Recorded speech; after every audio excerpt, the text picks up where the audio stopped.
We're now opening the meeting of the One High Point Commission for the month of April. And our first order of business is, let's give a moment of silence. You know, a lot of things have been happening across the country, and we really need to be in prayer, especially this weekend, for all those that are going through difficulties. So,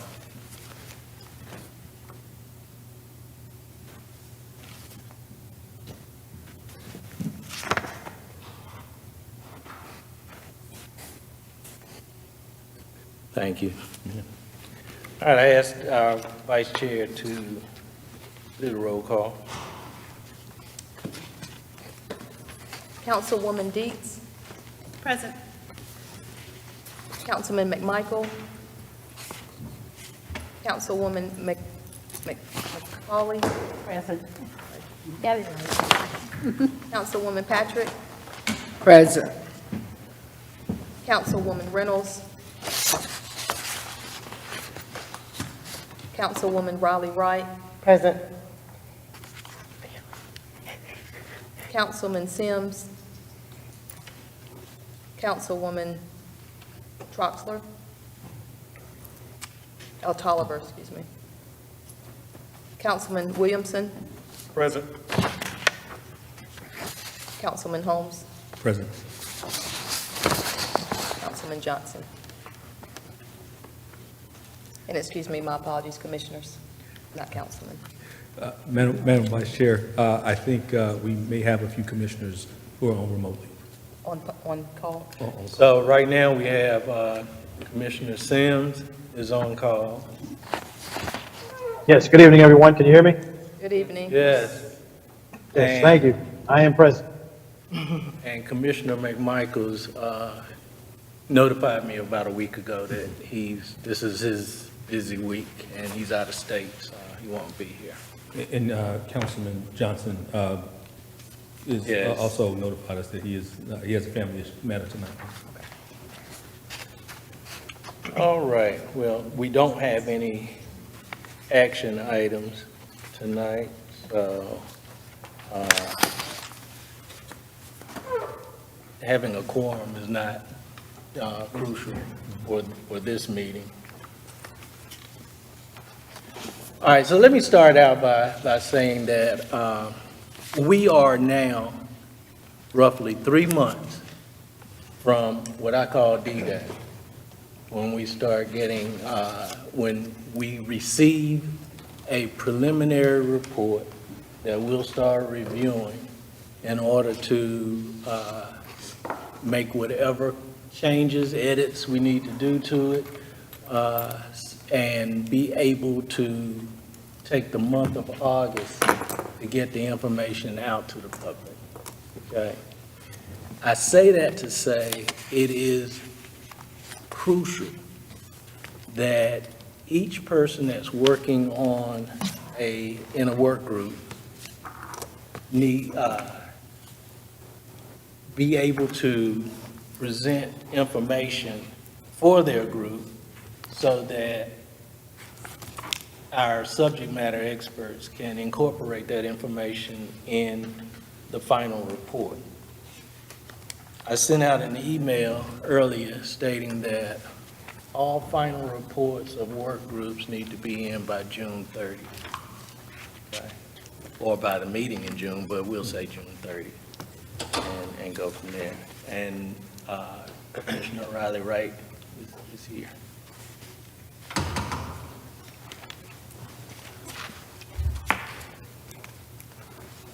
Okay, so, yeah, you got yes, okay.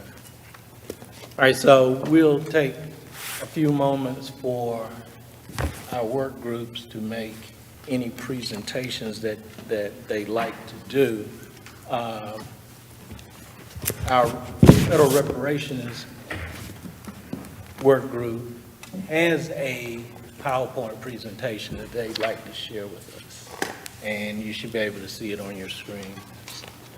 Turn the meeting over to Councilman Holmes. Thank you all. We are the One High Point Commission Federal Reparations Subcommittee.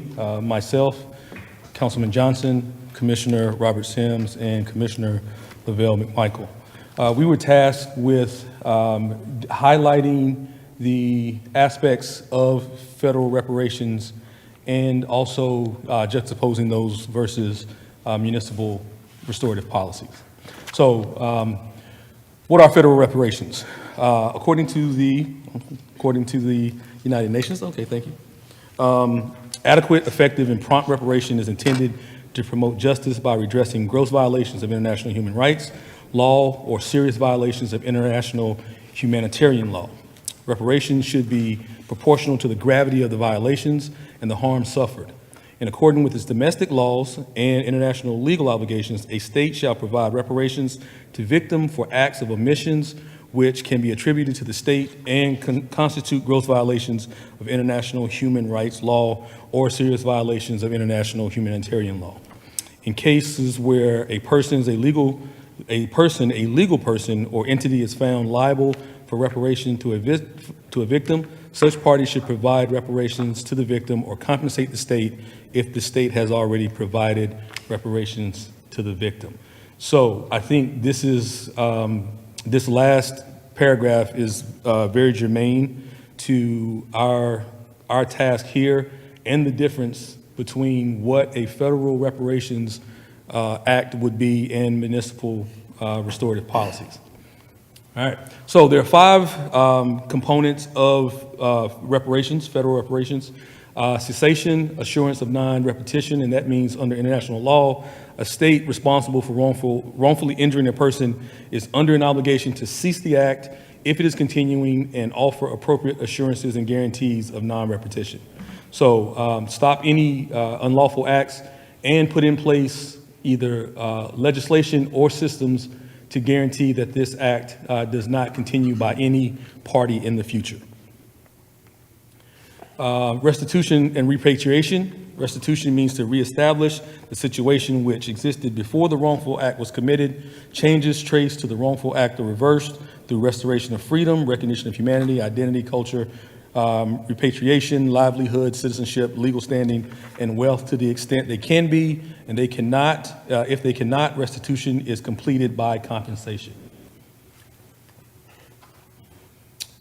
Compensation. The injuring state, institution, or individual is obligated to compensate for the damages, for damage. If damage is not made good by restitution, compensation is required for any financially accessible damage suffered to the extent appropriate and proportional to the gravity of the violation and circumstances. So in this case, compensation would encompass the disenfranchisement of the aggrieved group for whatever period of time the illegal acts took place. And then satisfaction. Satisfaction is part of full reparations under international law for moral damage, such as emotional injury, mental suffering, and injury to reputation. In some instances where cessation, restitution, and compensation do not bring full repair, satisfaction is also needed. Apology falls under the reparative category of satisfaction. So in terms of that, there needs to be a full account, atonement, and up to an apology if there has not been cessation, restitution, and compensation.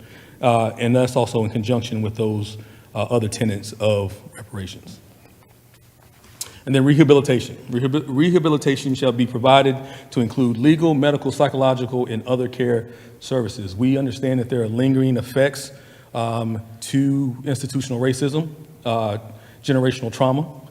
There's also economic impacts that ripple for generations. There's also legal and justice policies that have continued to have a negative impact on the advancement of African Americans in this country. So it does not just include money, it also includes taking a look at the whole person and the whole community and making sure that any aspect, psychological, physical, or medical is also included in the final act of reparations. So, federal reparations, even though we know that there are challenges to the idea of reparations, there is precedent set by the United States. Ronald Reagan issued a formal apology for the internment of the Japanese Americans after World War II. The reparation systems also addressed for Native Americans in the form of land and billions of dollars of various benefits and programs for being forcibly exiled from their native lands. And the United States also participated in the Marshall Plan, which helped to ensure that Jews receive reparations for the Holocaust, including making various investments over time.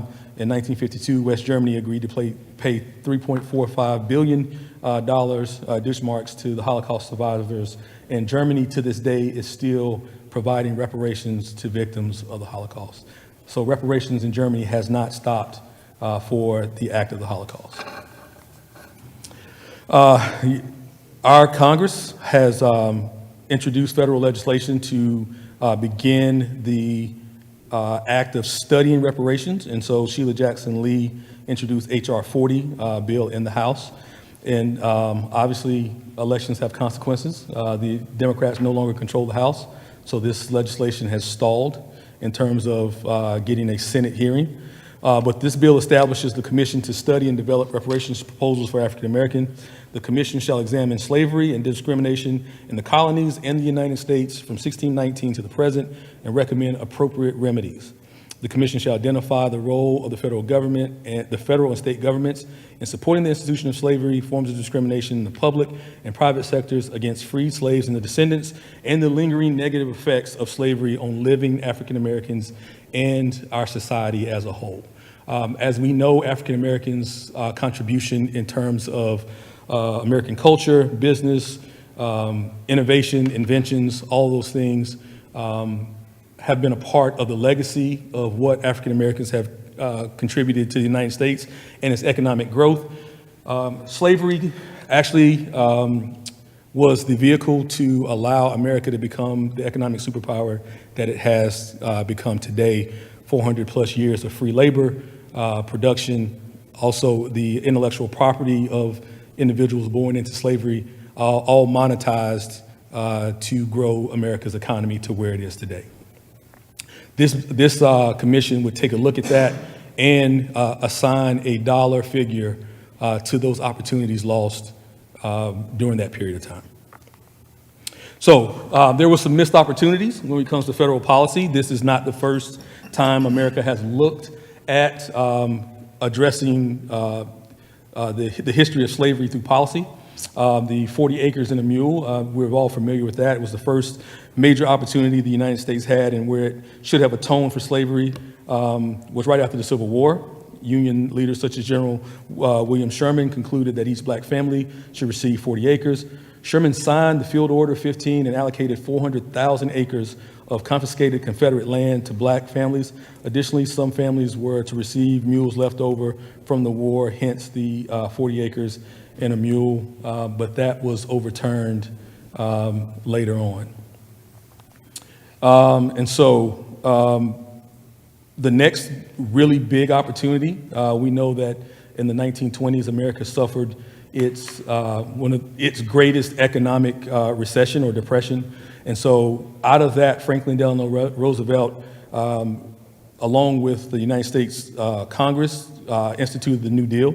But we know that part of the reason why it was able to pass was that black people were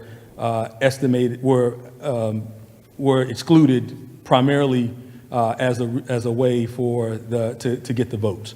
And so the New Deal at that time estimated to cost roughly $50 billion. And African Americans were excluded from that in terms of housing, land, programs, and all this was also while they were also being taxed to pay for it. So 2 opportunities over the last 100 years to address this in policy prior to H.R. 40. And so as we take a look at the difference between federal reparations policy and then municipal-based policies, municipalities provide an opportunity for community-centered reparations that other levels of government do not. A local approach allows for more powerful, close-to-home storytelling, enabling greater understanding of connections between past and present, specifically designed to this area. As we look at federal policy, we look at slavery and discrimination in institutions for the nation. Municipal-based restorative policies allow us to hone in directly into the communities that we now live in. In turn, this animates the development of thoughtful, conducive reparation policy. Additionally, municipalities can solicit input more easily from community members and encourage their involvement. Municipality-based approach also allows for accessibility and proximity between government and the beneficiaries of the policies in place. Operating through legislatures, specifically municipal legislative bodies, instead shifts focus from compensation to community-oriented social healing, conceptualization that better captures reparations' deeper aim while shedding the divisive, combative facets of legislation. So these are some examples of municipalities taking action. Obviously, if you've been watching the news, you've recently heard about the San Francisco government taking on a federal-style reparations approach by looking at giving $5 million for every African-American in San Francisco.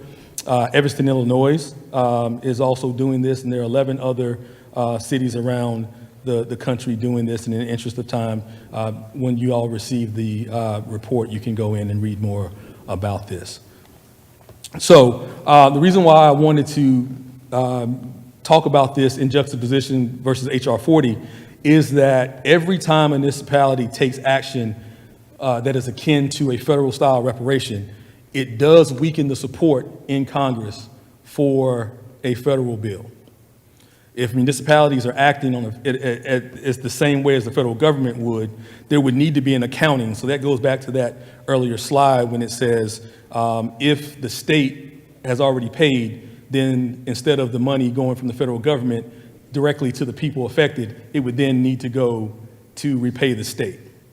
So this is why it is imperative that if we're looking at the difference between restorative policies and federal-style reparations, you have to also look at the accounting aspect of what we do post that. So if there's any direct payments to anyone at the municipal or state level, if the federal government does pass a federal-style reparations, that money will not come to the affected parties. It will go back to the state.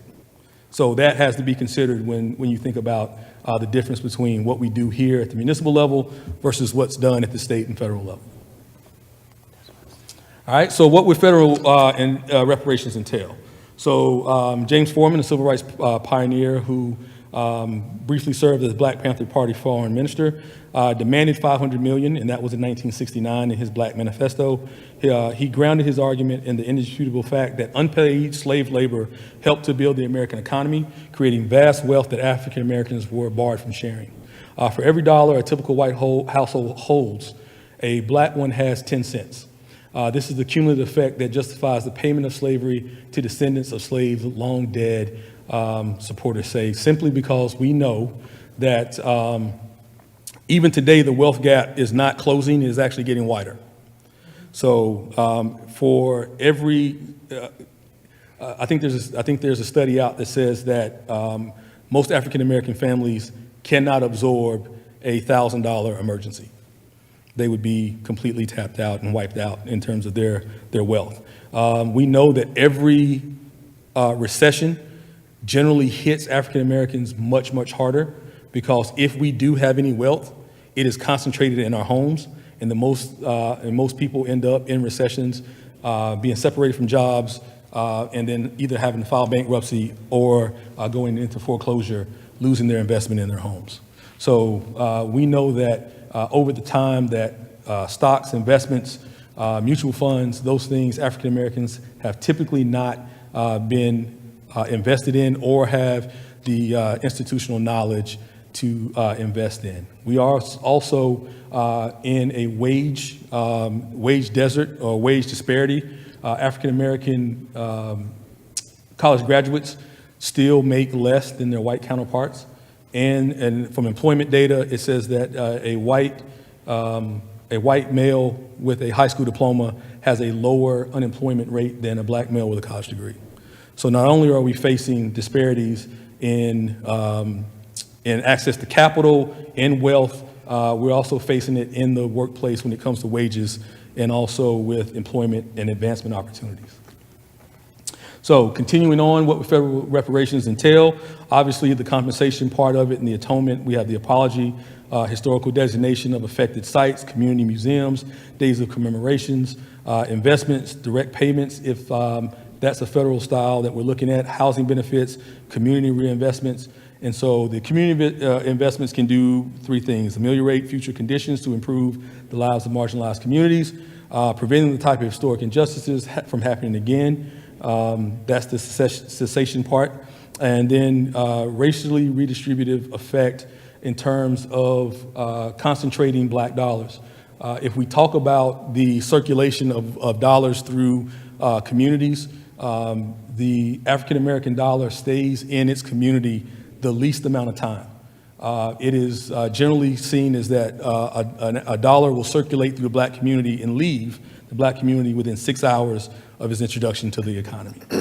So that means that we don't have stores, we don't have businesses. COVID was a gut punch to black businesses. Not only did they not get much of the federal dollars to maintain businesses, many of them closed down, unable to reopen. So if you take that out of the economy, that actually speeds up the exit of black dollars from the community, now not allowing them to have that economic multiplier effect that you see in other communities. So it was just in DC, in Chinatown, Little Korea, all types of communities. That money is concentrated there and it's shared amongst them, multiplying itself many, many times over. The general sense economically is that any dollar introduced into the economy multiplies itself 4 times, and that's just into the macro economy. If you put that into the local economy of scale, you can get a much higher multiplier effect than that. And so because it circulates 4, 5, and 6 times in other communities, that $1 can multiply itself up to 10 to 15 times. And so you look at the fact of what you're able to do with controlling supply chains, with capital. All those things are beneficial to the economy of scale of people of color and other communities of color. So another aspect of it is medical facilities for mental health and focus on adequate health care, educational reform, curriculum focus, trades, apprenticeships, all these things that allow us to not only gain marketable skills, but also allow us, our young people to pursue entrepreneurship instead of going directly into the workforce. And then also we look at the criminal justice system, extensive reentry services, expanding employment opportunities, financial incentives to hire returning citizens, just to serve citizens, and then looking at ban-the-box policies for public sector employment, because as we know, even though it is against the law to explicitly deny someone who's been in the justice system opportunity to employment, we know that those are not necessarily stated as why that person was not given an opportunity. All right, so the historic repayment, so as much as $10 trillion, according to William Darity, and Kirsten Mullen. They suggest that this amount could be paid at once or stretched out over time to the descendants of enslaved people, and then numerous options exist today to pay up to $3 trillion. If we look at what we spent in COVID relief over the 2 administrations, we easily topped $3.5 trillion. So if we can marshal funds there, then the federal government certainly can marshal funds for a reparations package. And so there's other things that you can include in that. You can include tax exemptions, educational credits, debt erasure. And so there's a lot of things that can go into that to get us to that $10 trillion. But in terms of direct payments, we can look at that $3 trillion that we received from COVID as a model for potentially the delivery system of direct payments. And so those payments would increase the share of net wealth owned by black households to just 6.5%. Now that is not a lot, By comparison, black households comprise about 14% of all U.S. households. So if we take a look at what a round number like $66,000 would do, it would increase the net wealth of black Americans by 160%. Now, on its face, $66,000, a one-time payment, may seem like a lot of money, but if you look at that in terms of the percentage of increase, that shows how little wealth that African Americans hold. That if a $66,000 increase would increase the household wealth by 160%. So that shows just how little wealth African Americans households have. And so the share of total net wealth held by black households would rise from 4% to 6.5%, and that would be in 2021. So the share would increase the most among black households with less than $20,000 in assets before reparations, although they still hold less than 1% of total net assets owned by the U.S. So obviously, if we take a look in 1860, over $3 billion with value assigned to the physical bodies of enslaved black Americans. And so that's in 1860. So if we do the math, the econometrics on this $3 billion, now in 2023, that is in the trillions of dollars of African American life was assigned as an asset. And so this was free labor and production. This was more money than invested in factories and railroads combined. So we look at the value of American factories, the Industrial Revolution. We look at how railroads crossed the United States and allowed interstate and national commerce from sea to shining sea. Black people and black labor was worth more than those two combined, and they transformed the American economy. So in 1861, the value placed on cotton produced by slaves was $250 million, and slavery enriched white slave owners and their descendants, and it fueled America's economy while suppressing wealth building for the enslaved people. All the work was done, none of the benefits were gained by the people who did the labor. And so today, the average white family has 10 times the amount of wealth as the average black family. White college graduates have over 7 times more wealth than black college graduates. Making the American dream an equitable reality demands the same U.S. government that denied wealth to blacks to restore the deferred wealth through reparations to the descendants in the form of individual cash payments at the federal level. Let's make sure that that's clear, in the amount that will close the black-white racial wealth gap. Additionally, reparations should come in the form of wealth-building opportunities that address racial disparities in education, housing, and business ownership. So it's not just payments that we need. I want us to be clear. Systems did this. The only way to fix this is by systems, systemic actions. So we have to have in our community the understanding of wealth building. We have to understand insurance. We have to understand owning property. We have to understand capital. We have to understand the cost of education and the benefits of education. We have to understand these things because you know what they say, if you give a fool money, they will soon lose it. That's right. So I'm not calling us fools in our community. It's just the lack of, we're also at an education deficit. So giving someone who doesn't understand what to do with money, it's just turning around and giving it back to those who do.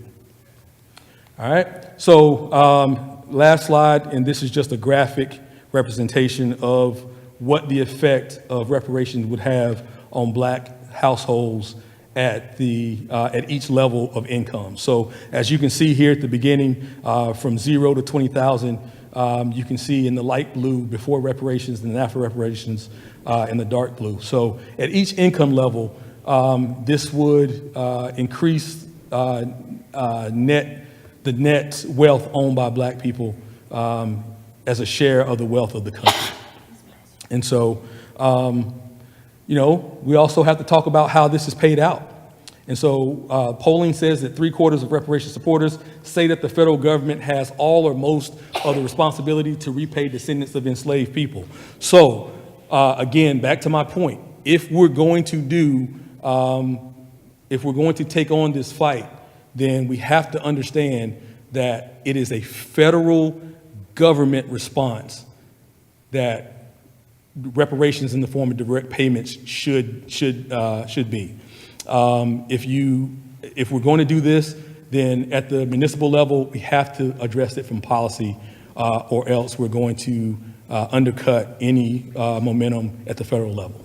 And so a smaller share through, though still a majority, say businesses and banks that profited from slavery have all or most of the responsibility. So we also know that banks insured, banks also lent money against humanity. And so if we look at redlining and other financial actions that took place post-slavery, these were all driven by our economy and all driven by our capitalist system. So there is culpability to go around, not only from the federal government who enshrined slavery into law, but also those who participated in the economic disenfranchisement and also exploitation of enslaved people. Thank you. Any questions? I have one. Yes? On one of your slides, you said I think it was reconstruction, maybe not reconstruction, resolution. And you said it was to reestablish.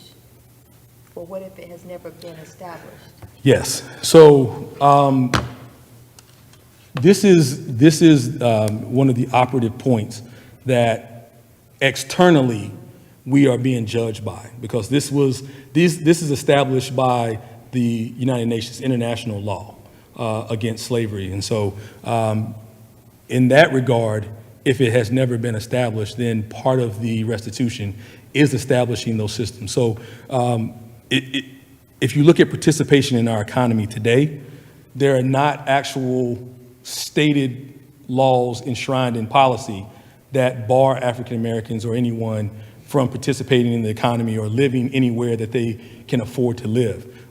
Those are things that happened post Civil War, Jim Crow, in those eras. And so now that those things are technically off the books, they're not stated law. That's the difference between saying that establish or reestablish. One more. Cool, please. Whenever we talked about the HR 40, we talked about, okay, so we know that the Republicans are in, and it's hard for us to pass the bill, but the Democrats have been in. This bill has been out for over 30 years. So how do we have that conversation? Because we can't blame it on the Republicans, because we have had that opportunity 30 years. I'm sure we've been there several times. So this particular iteration of the bill is new, but there have been discussions on a bill. So I think a lot of times people confuse discussions of legislation on actual written legislation. This conversation has been going on for decades, but in terms of actual legislation that had the opportunity to come up, because it actually came up in the 90s, right after, and I think in 94, when Democrats lost Congress for the first time in 40 years. And it was bandied about then, but as you know, political alignments and things have changed over time. When you look at regionally, where Democrats are versus where Republicans are, especially coming out of the South where most of slavery was concentrated, that has shifted party realignments. And so most of the South and the legislative contingents coming from the South are now controlled by Republicans. And so any discussion of that is generally driven by other parts, representatives from other parts of the country. And so the numbers have to be massive to be able to get that bill passed. And now with the constant filibuster in the Senate, you have to have 60 votes just to invoke cloture to be able to have discussion on the bill and bring it to a vote. So even if it passes in the House without 60 votes in the Senate, or finding 10 Republicans or 9 Republicans to be able to vote to bring that to cloture, you can't even have discussion on it. And so this is why literally elections have consequences. But I do see your point. There have been moments where opportunities were there and they were missed. Thank you. Of Wonderful course. presentation. Thank you. Thank you. Any other questions? I just want to make a comment, Commissioner Dietz, if I might play devil's advocate. Of course. For a minute. Great presentation, but I feel to talk about things on the federal level that we know is not going to happen is a wasted time. I feel that local communities that can enact housing legislation, Yes. banking legislation, that will get us further Yes.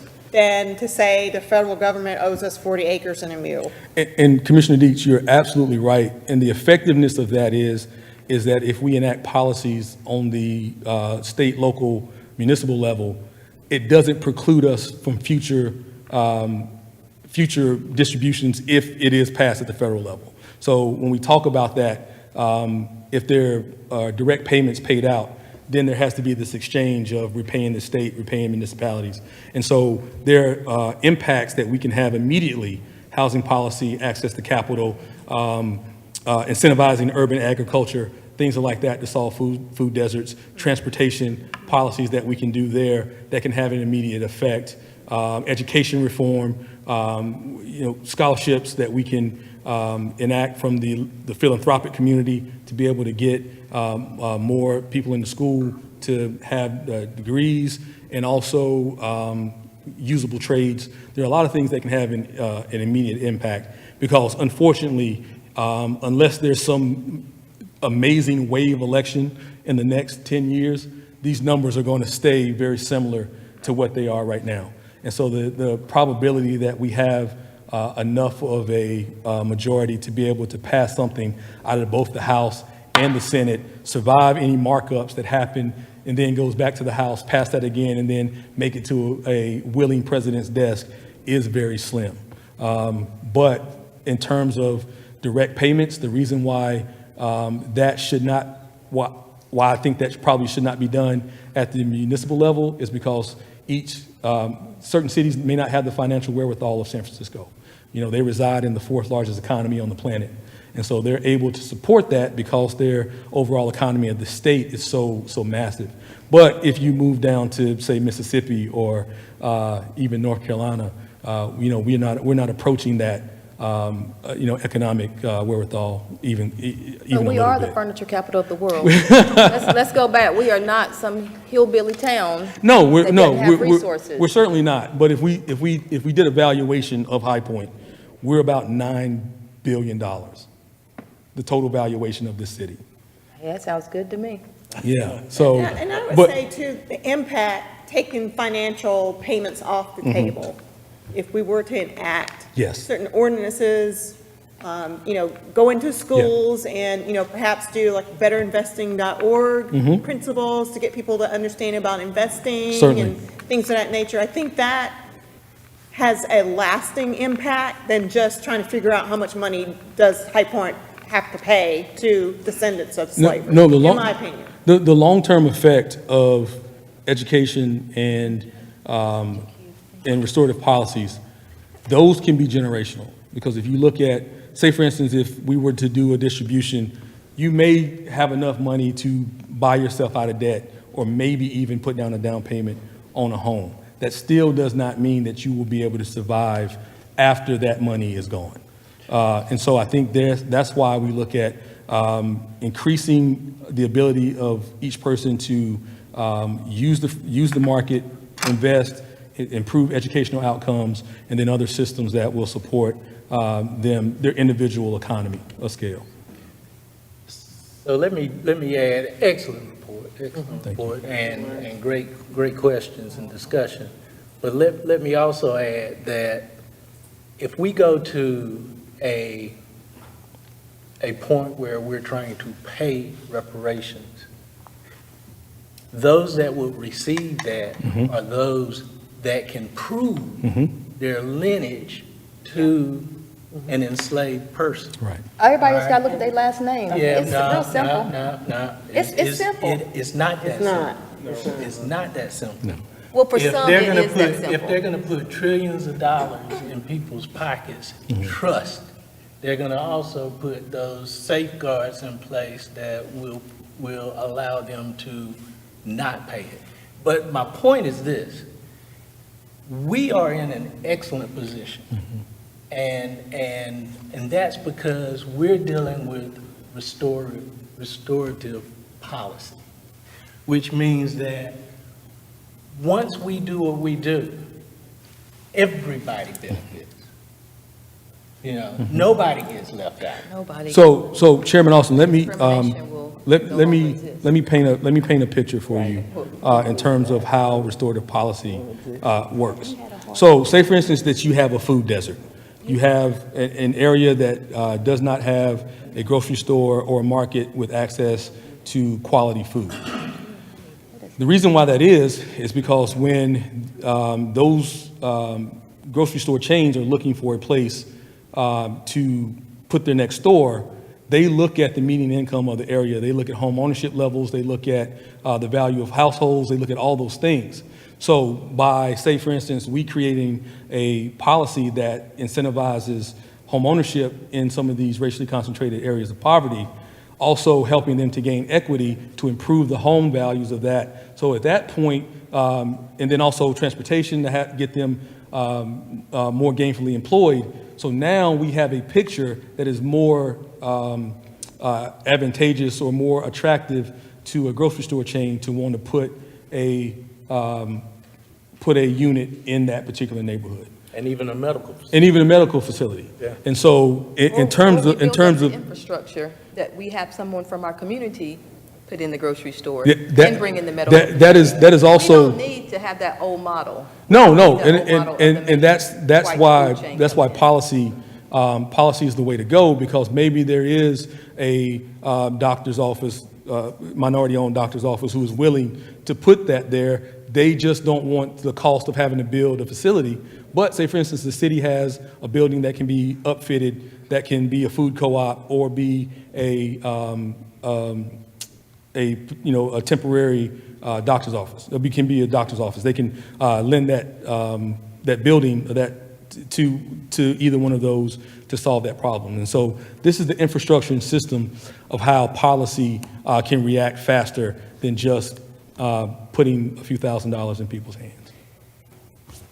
Yes. Commissioner Riley, right? Commissioner So Riley, this, right. this really sounds wonderful, as long as we're talking about it. But my concern is that I drive around High Point, and I'm sure many of you, and I see areas where there were grocery stores in Black communities, and I'm trying to figure out, so why do we let that happen? There are times in my heart and my head, I believe that we create our own food deserts, the system, so to speak, that we should not have. There are areas that I see that they were actually productive, totally productive. Yeah, that food. And now they don't, like, I'll do a simple one, Sheets moved off of South Main. So yeah, there are instances where society at large does create some of the problems that we're trying to overcome. Most definitely. But historically, if we look at things like urban renewal, we look at where federal highways were driven through towns to destabilize Black economic centers, where factories were placed in Black neighborhoods simply because they didn't want them in white neighborhoods. That allowed Black people to build that economy because they were able to walk to work, they were able to earn a middle class income, they were able to exist off of a single income. So that were better outcomes for our children. They had better performance in school because they had a parent who was at home. And so all of these things contributed to Black economic growth.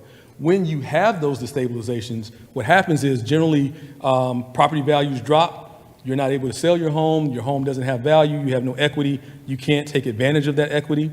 And so then what happens is, in order to make ends meet, you got both parents that have to leave the home, children have worse incomes, you have people who are moving away, foreclosures, blight, abandoned homes, and then the neighborhood goes down simply because of a policy that a federal government or state government ran a highway right through your neighborhood and destabilized that economy. So historically, it's been policy and really just not the negligence of the community that's had the most detrimental effect. So I have to ask that question maybe another way.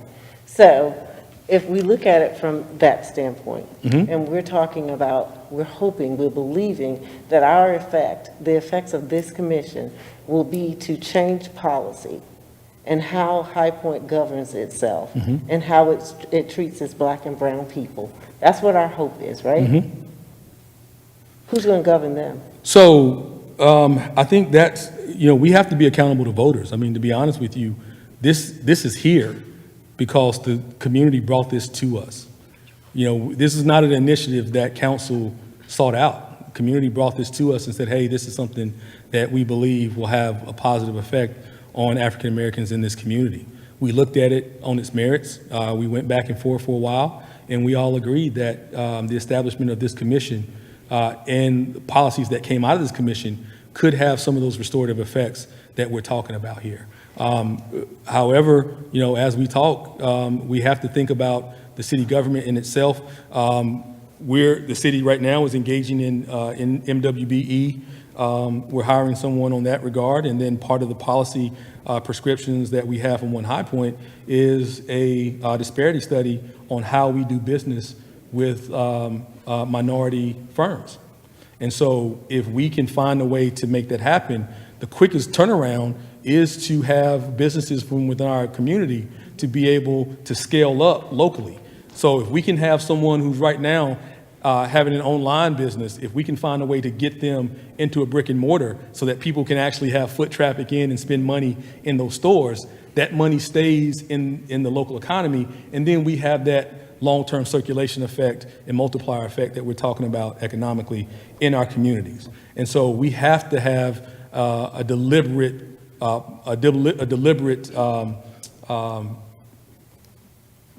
have to be deliberate in those types of policies. And so we've already started that. The Prosperity and Livability Committee has asked that staff look at the disparity study, and I know that there's a MWBE person being hired by the city. And I may not have been listening well, but what I didn't hear is still who's going to govern those policies once they're in place. Once those policies are in place, because see, we can write policies all day, and who's going to make sure they're being enforced? So the one thing I can tell you about policy is once it's enshrined, it's very, very hard to undo a policy. Because we think about the Affordable Care Act. How many times did we hear repeal and replace? But as long as it got into the public and more people began to benefit from it, the harder it is to dislodge. So if we talk about the expansion of our public transportation system, there's generally, if we're able to say diversify our fleet, have micro-transit to be able to get people and run later routes further out to North High Point and places like that, there's generally not going to be any curtailment of that, because as the use of that increases, regionalizing our transportation, then generally those policies become enshrined and institutionalized in our government. So this is Chair Austin. One thing is that none of this information is new. None of it is new. And I will stand by what I said in the last meeting, is that as a part of this is educating the community. Sure. Because we can do all this work. We can put an airtight recommendation out there. But if the citizens of High Point don't support it, then we've done this for nothing. So it all falls back to the voters. But it's getting them to understand what is going on. That's Black it. people don't even understand that they are at the bottom. We're so prideful. Yeah. And we don't show that we don't have but $1,000 in the bank. So it's getting them to be honest with themselves. Yeah. Yeah, but I don't think, and I'll repeat this, I don't think that it's so much that they don't know. It actually doesn't exist in their world. It's not something they think about. We're When so, they we're move. so used to it. Yeah, when they move through the community, I mean, it's what it's all that they know. It's their point of reference, you know? So it's just like, and this is an example I used in public housing when talking with educators. And this isn't directed at public housing, but a teacher will teach that smoking a joint is illegal. Okay? But in that kid's house is a cigarette. So how do you make that child understand that what's happening in his house, his point of reference, his norm is wrong? So it's the same thing with this. You know, we say that the majority community don't understand. It's not that they don't understand, it's that this does not exist in their world. They've never had to deal with this. So we're putting something on the table that is not new, but we have the opportunity to bring attention to it. And not just locally, but nationally and internationally.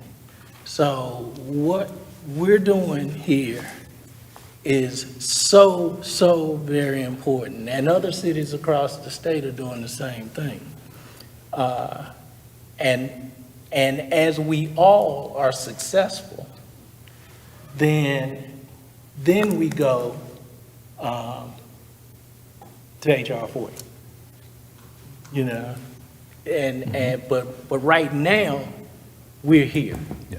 And this is where our concentration has to be on, which it is what we've concentrated on. And our end product,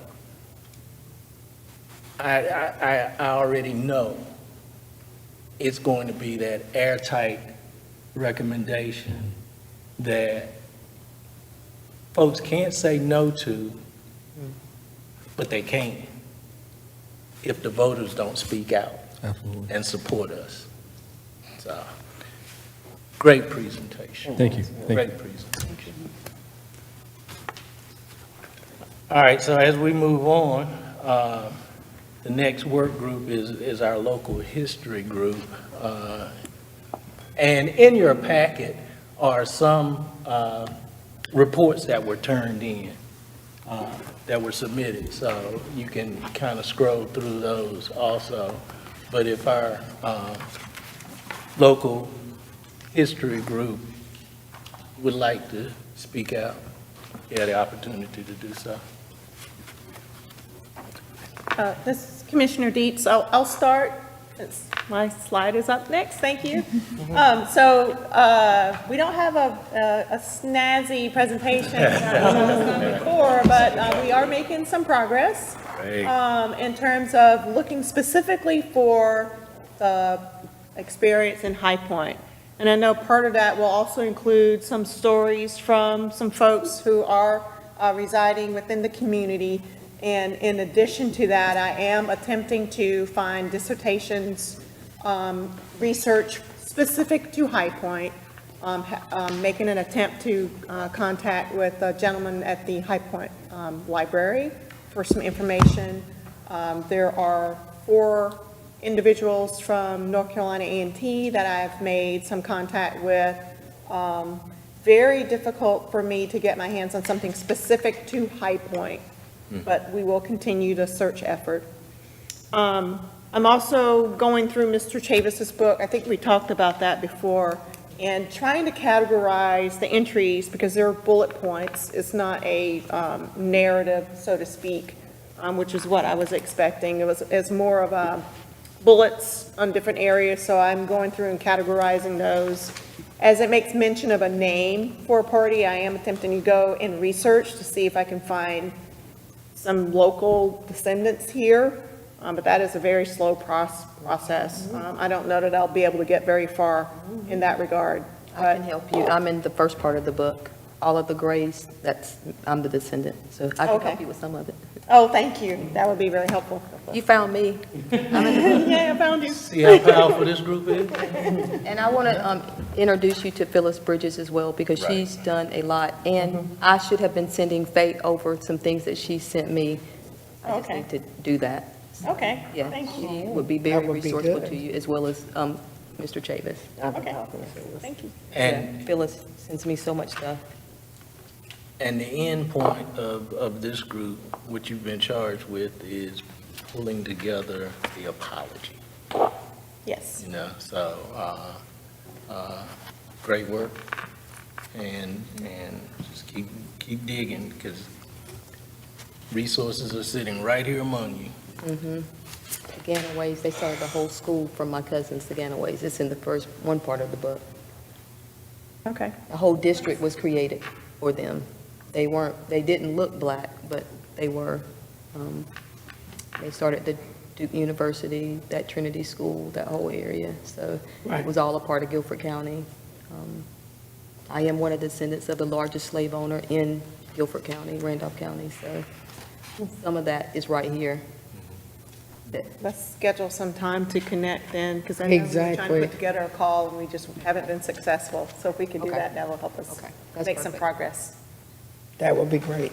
Yep. Did you want to go through That- yours? Uh, Did you want to go through yours or? As for, this is Doris Patrick. As far as I'm concerned, the work that I've done was some reading. Unlike Brenda, or like Brenda, I didn't find detailed, in-depth material that I was looking for. I did find some citizen that was willing to, I thought I was preparing for a,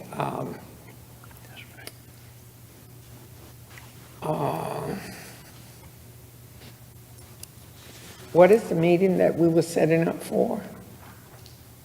It's just going to be to talk about like some of the things in the book, to pull out some of the like Right, descendants I was of- trying to think, town hall meeting. Yeah. I thought that's what I was working towards. The depth of what I know is what I heard, which I cannot repeat it because it's their story. They went through that trial. They lived it. They spoke about it from their heart. I wish they could be heard. The people that I did talk to, don't know if we will ever have that opportunity. If I'm asked that they, and I only list like 4 people. There was a lot of them that did not want to talk about it because the hurt was still there. But if possible, we could hear those people. I think High Point would be very surprised. I really, sometimes I wonder if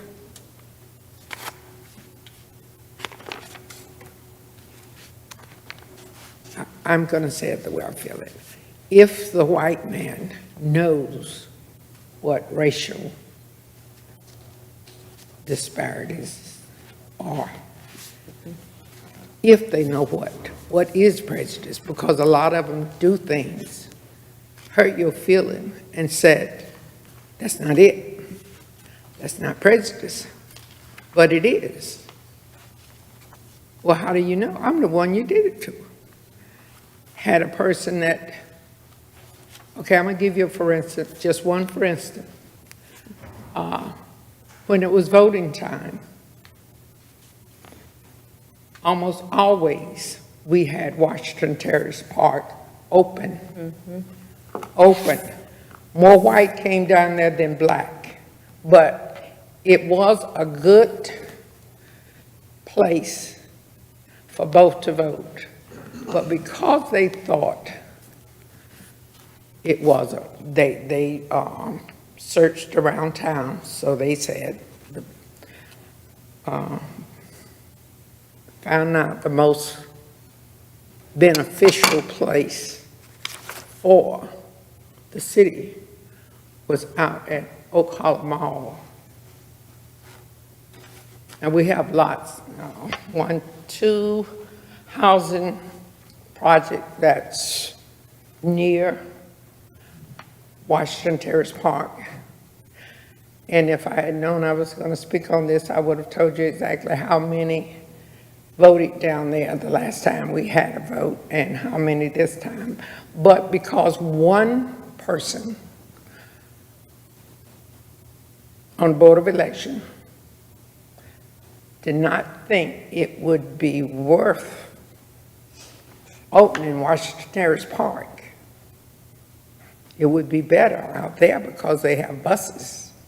Everybody don't ride the bus. Bus don't pass by my door, several people's door. They moved the thing from Washington Terrace, the voting precinct from Washington Terrace Park all the way out to Oak Hollow Mall. A lot of people was unable to get out there. And I talked to this particular person, and they told me they came over and they searched South Side, all stations where mostly black was voting. And she felt that it would be better. She felt better. She felt like it would be better to move it out to Oak Hollow Mall. And when I got through talking to her, she said she had no idea that she had offended so many blacks or hindered so many blacks. There's an act that she did, but I'm not gonna. Did you believe her? Seriously, did you believe that? Because I really think. Yes, she was because doing- I called the one black man that I They know smart. that was on Ms. the Morris. board, and he wasn't there, so They smart. we needed him to be there in order to turn that around. But the fact that she was innocent, she say she was innocent, and she said she wasn't guilty. She wasn't aware she had hurt anybody, didn't hinder anybody from voting. I disagree with her strongly. And now, if you asked her today, she would tell you she made a mistake. This is Chair Austin, and I have to apologize to Commissioner Patrick because she gave me a phone call, and this is back to her initial report. She gave me a phone call and asked if it's possible to create an opportunity where people can write their stories and get them to us, all right? And to your point, a lot of people don't want to necessarily talk about their experiences and all, but I think that to get their input would be great. So if we can, let's explore an avenue that will allow the general public to share their stories. Maybe we can do like some announcements at churches too and get, our congregations to be able to, Yeah. they can pick up postcards or something, and they can send their stories in or something, That's right. I'm just saying, start with a small group and see how we can get it filtered into the community. So let's, I'll get with Mr. Hollis, and we'll look at some ways we can do that. Chairman Austin, you were reading my mind. I was about to ask Managing Director Hollis, is there a way that we can create something that is easily distributable to churches and allow them to be able to use that and send those back Express in? themselves. And I was going to say that my pastor this past week, she went to a United Methodist conference on racial and injustice. And I didn't attend church last Sunday, but she was very, very torn up because she didn't realize of all the racism that exists within the church. And she was blind to the fact that God created all and we were all his children. But when you went to that racial conference, she said there was a lot of hurtful things that were said from the clergy of the United Methodist Church. And it was so effective on her heart that it weighed on her, it's still weighing on her. It was only maybe 2 representatives from our community there, but the fact that they didn't reach out an olive branch and feel their pain, they didn't acknowledge it, they don't even see it. I know it. So I think we could start in the church, because that's a place where we do spend our time. And we are faith-based people, so it would be nice if we could start there and get some of our stories, from some of. In writing. Director Hollis?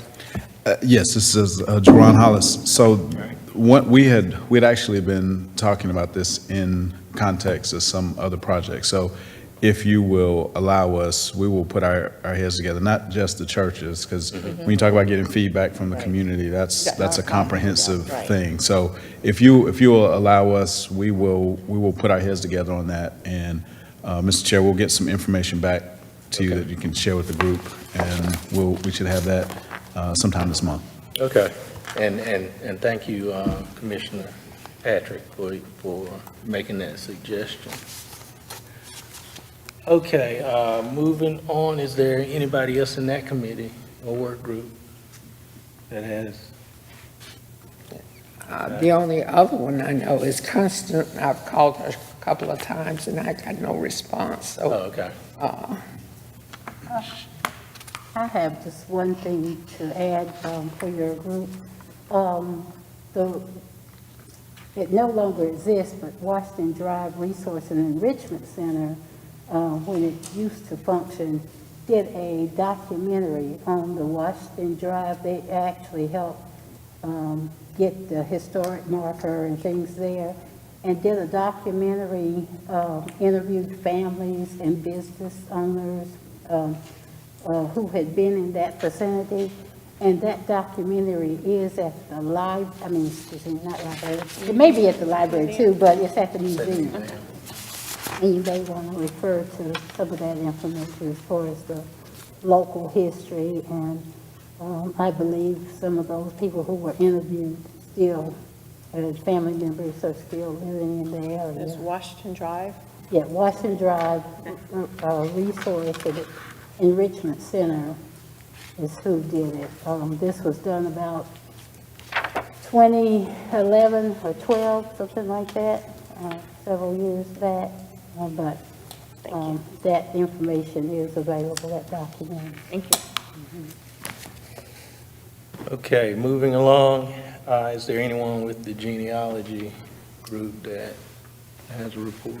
I guess we don't have a written report. I'm gonna tell you that up front and forward. So I'll tell you, 2 of us were sick, so I'm one of them. But what we did find was we all had a divide of about 15 people. And what we're finding is we're having a hard time making sure we connect them all to the city of High Point. That's been quite difficult. And I actually did reach out to Phyllis. I sent her my list, you see anybody that you recognize or that seems like somebody you've seen in the cemetery and some of the work that you've done. And she didn't recognize any of those names either. So it's still gonna be time. We're still digging. We're still trying to figure it out.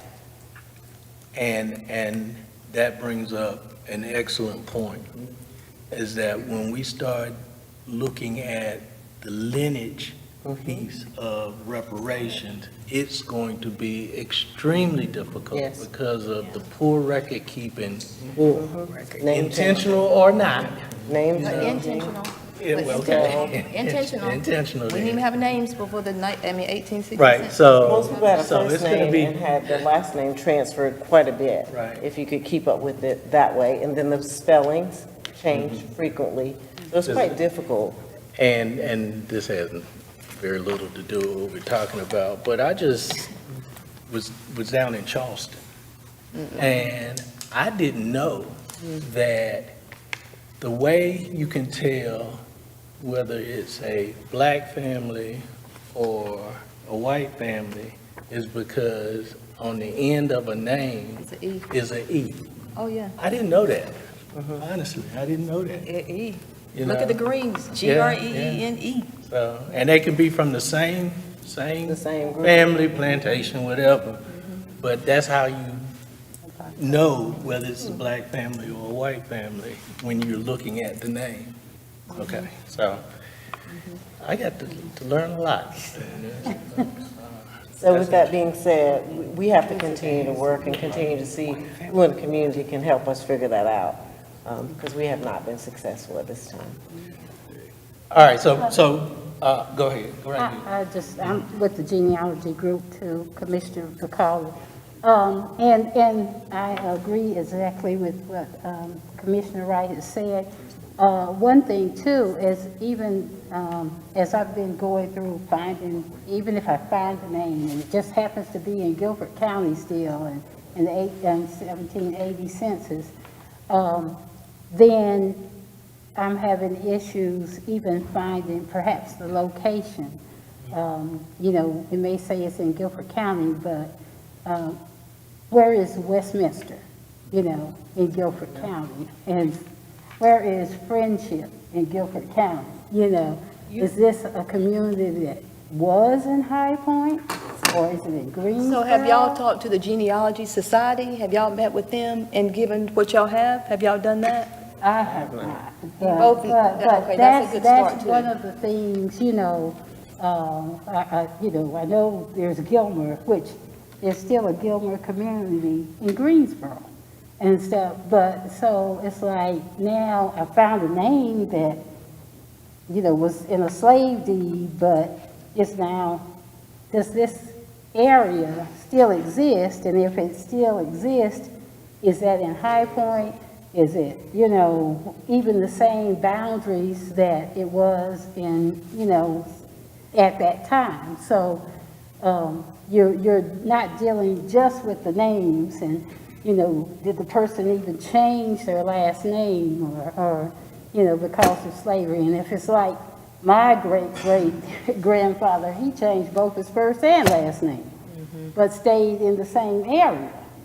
And so then you have a whole lot of going through records and information that makes it more difficult to figure out who they are and where they are. This is not Guilford County, but if I may tell I'll call it a personal story. Of course, I love genealogy. I've been doing it 46 years. Since Roots came out. I've heard about all the different horrific things that happened in slavery. Of course, while I'm doing some of this stuff, I'm doing some of my personal research for my family. 3 weeks ago, I found 2 of the slave deeds for my family members. Which that's, when you're looking for that, that's a gold find. That's something all of us want to find. It's emotional. Because it's emotional, and it gives you history that you couldn't find in the slave records, you know, in the 1860 census. Some of this, it gave me 3 generations of my family members. I knew in one document it was 2 family members that I knew the names of. It was my maternal great-great-grandfather, John. Okay, and because John grew up and got married, and I had found his document of when he got married, I knew what his mother's name was. So this slave deed confirmed his mother's name. So that was one of the ones I found. I also found where his mother, who was named Nicey, was being sold along with her mother and 17 other slaves at the time. And so it gave me the name of another generation of my family. And like you say, it's emotional. She was Lucy, okay? Now, going back to John, I didn't know John had a sister, but John was 3 years old with a sister that was 7 or 8 years old that was sold at one time, taken from his mother at that time. And the two of them were sold for $5. Not $5 a piece, Together. $5 for two people.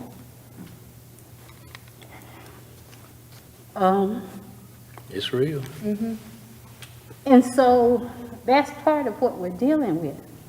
You know, as I said, I've been doing this for 46 years. I've known the stories and heard and seen the things, and, you know, I like going through and seeing some of the stuff about our history and everything and how we've been treated over time. But when it's in your house, it's a whole different story. It's a whole different feeling. And as you can tell right now, as I'm emotional right now, that weekend, 3 weeks ago, I found myself for at least 3 days tearing up and crying off and on during that whole 3-day period. Because their stories bring you pain. Right. You live, you put yourself in their Exactly. And so this is what we're dealing with. It's not something that's just in the past and forget about it. I know John became a preacher. I know John's granddaughter, who was my grandmother, became a teacher. I know there are dentists and people who built skyscrapers, and we're just common, ordinary people, no famous people that I've heard of so far. But, you know, different people who have been productive and good citizens since then. So I know John survived and thrived, and the church that he founded is still existing in Yadkin County today. But this just happened in what was at the time Surrey County, less than 40 minutes away, Yadkin County now. But, and I'm telling my story, even though it didn't happen in Guilford County, it didn't happen in Hathaway, but so that people will know what it means. And, you know, yes, it was a treasure find that I found all that documentation. I have it in my life story, and it gives me these extra generations that were stolen away from me. But it's also a real thing. And to someone who says, oh, what can I do? Or, oh, my parents I didn't have anything to do with that. What would you do if your 3-year-old and 7-year-old were taken from you? How would you feel? I can tell you. You know, people need to realize. And another thing that happened to me within this last month is I went to a genealogy conference, and I ran into someone who said my family members did own slaves. But I don't know what to do. I don't know. You got some land? That's what you tell me. You got some land? You got a life insurance policy? What you got? What you got? Because you can share anything you have. Yeah, but they were like, you know, I don't know what I can do to help. And so, you know, there are things, yeah, that, you know, share the wealth is a wonderful thing. But you know, if you know this in your history, then look at how many people are searching to find those names. And if you've got people who've got wills and name the slaves or name some of this, there are ways you can share that information that at least will provide some relief, a little bit of help to some that are searching for it. Thank you. So in all that you just said, I mean, and it's a very emotional piece, education is still important. You know, we have to educate the community so that they realize what it is that we're doing. Okay, Thank you for sharing your story. thank you for sharing that. thank you, Faye. Yes. All right, so at the last meeting, I shared that our subject matter experts have been brought on board. We've got Dr. Stephen Seals, who's with the National Institute of Minority Economic Development, Dr. Omar Ali from the University of North Carolina in Greensboro, and Paul Ringel from High Point University. We also have the team from the National Institute, which is a Black-founded organization and Black-led economic justice organization. So they'll be working on pulling together the final report. Now, we've had several requests for a copy of the proposals that were submitted, and they are in your packet. So, so you do have a copy of those. Also, yeah, go right ahead. Commissioner Dietz, just a quick question. Was the objective to, because I'm looking at Dr. Ali's information, to leverage these subject matter experts as we're working in our work groups? No, they're working on something, the pieces that they're working on are outside of what the Okay. work groups are doing. Okay. And that's why it's important that the work groups, Gotcha. formulate or develop a final report.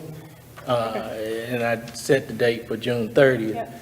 So that they can incorporate that information with their report as they.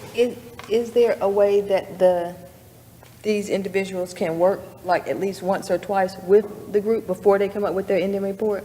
Well, I mean, we are 3 months and counting. And the responsibility that they have is huge. And them trying to pull this information together in a 3-month period.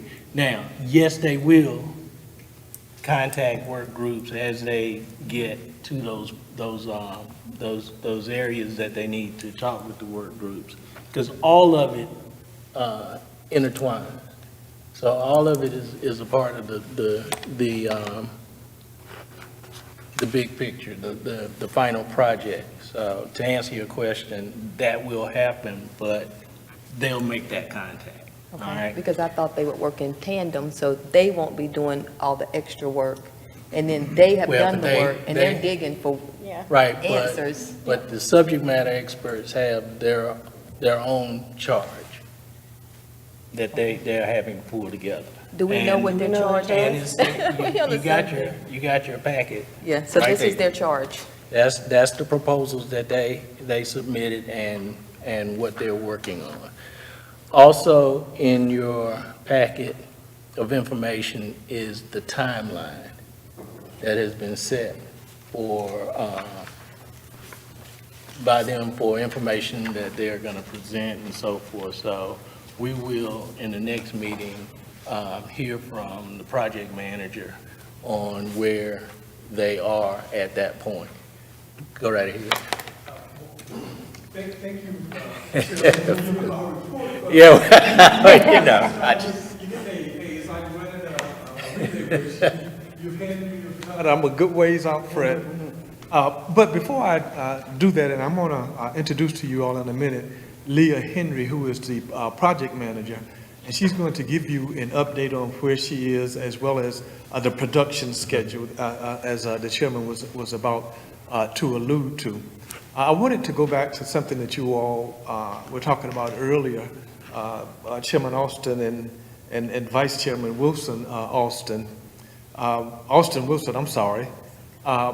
When you're talking about reparations and making sure that Black folk are financially literate, regardless of whether it's money or other resources, we've got to be financially literate.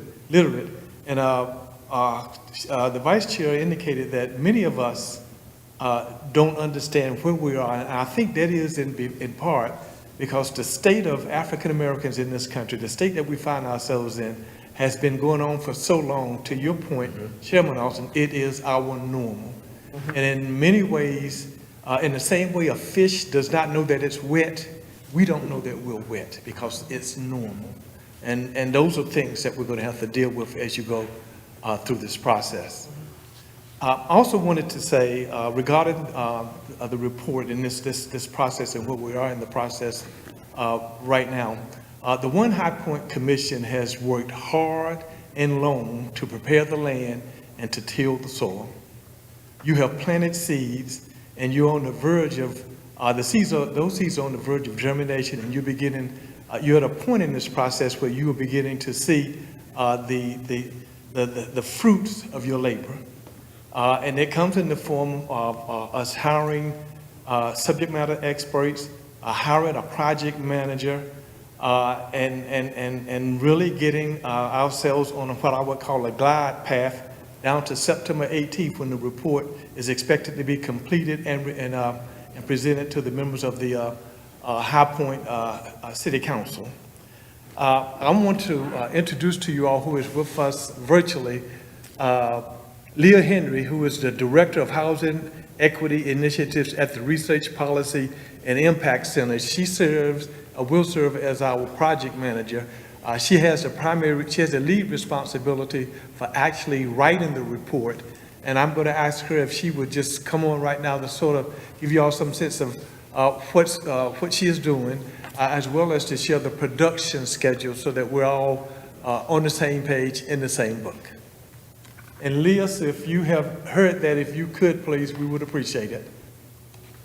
Good evening. I'm glad to be with you all, and I've enjoyed listening to the conversation. I've taken a ton of notes.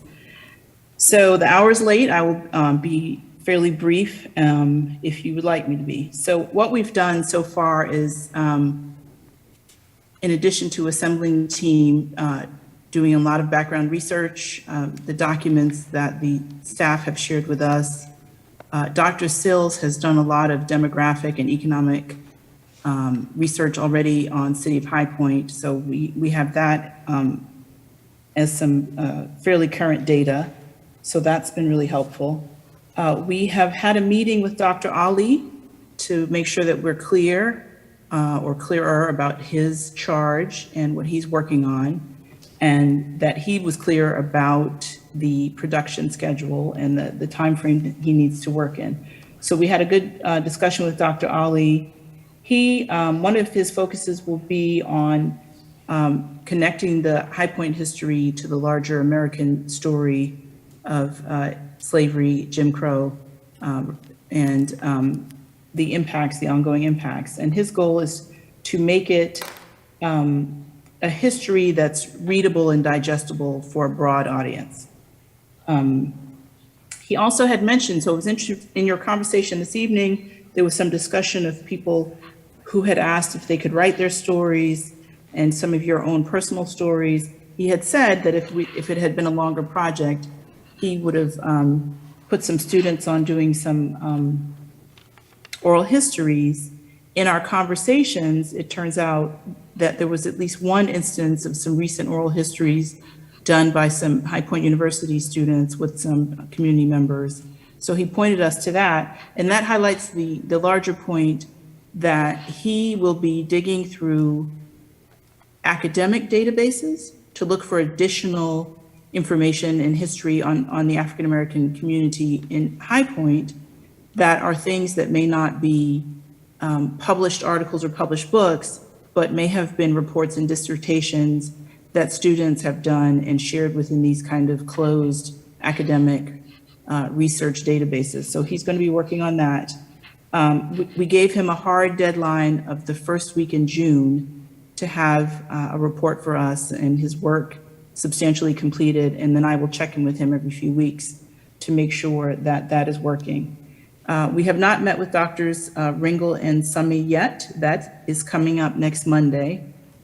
And so we'll kind of go through that same process with them making sure that we're all clear on their focus and the timeline. You've given me some thoughts this evening about how to connect, without making it cumbersome, how to connect the subject matter experts with the great work that you're doing as subcommittees. And so I will continue to work on that and talk with the staff about that. And the other thing that we did is just start trying to think about what the logical outline of the final report would be, how we would move through the background, the history, the documentation of the creation of the One High Point Commission and your process, including the contributions of your members and subcommittees, the areas of study, and then a detailed set of recommendations that are restorative policies along the lines of the areas that you all are looking at, from fair housing to health and educational disparity issues. We'll also be looking at recommendations not only for the city and what the city can do, but recommendations for other stakeholders in your community. So there are some things that maybe the city of High Point wouldn't do, but could be a role for philanthropy or some other set of entities within the community. And so that's about as far as we have gotten. Are there any questions?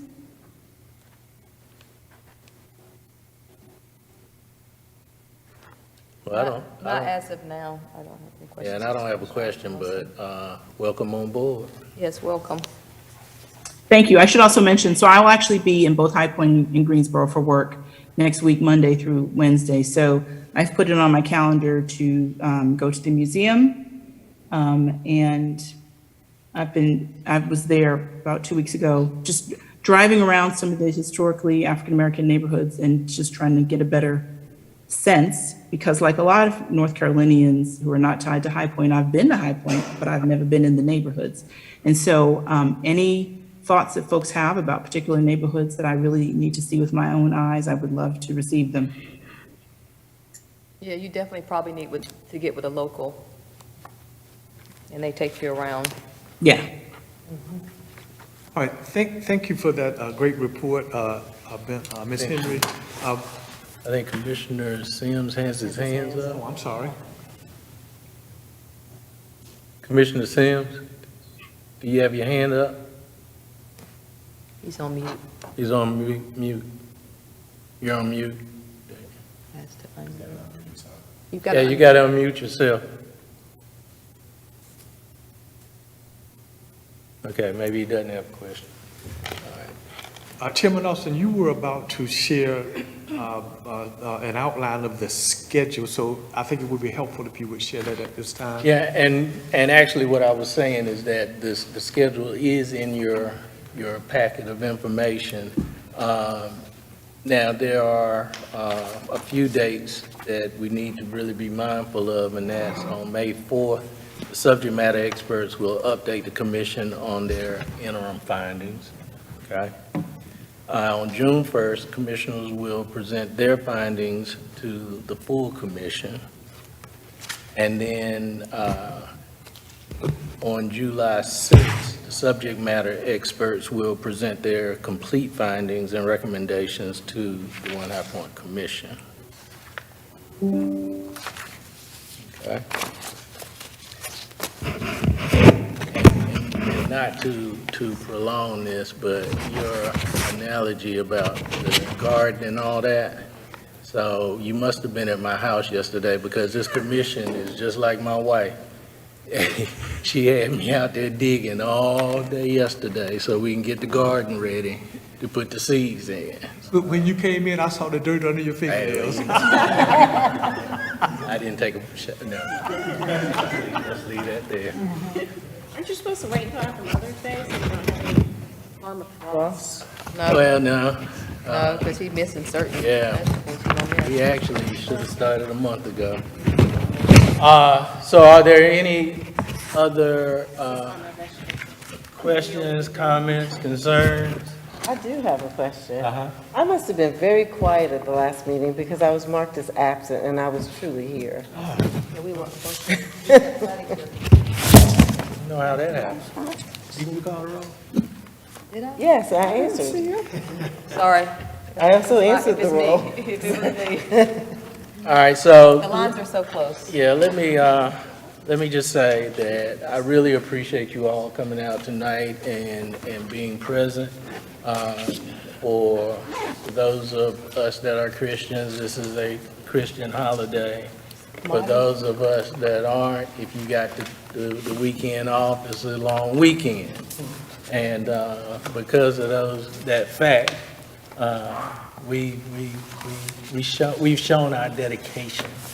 'Cause my last day was at 5 o'clock this afternoon. So, but I really appreciate you all being here and staff, for the hard work that you've done, facilitators for the hard work that you've done, Ms. Leah for your input and all that you've done. Great presentation, great conversation. We'll entertain a motion to adjourn. Meeting's adjourned.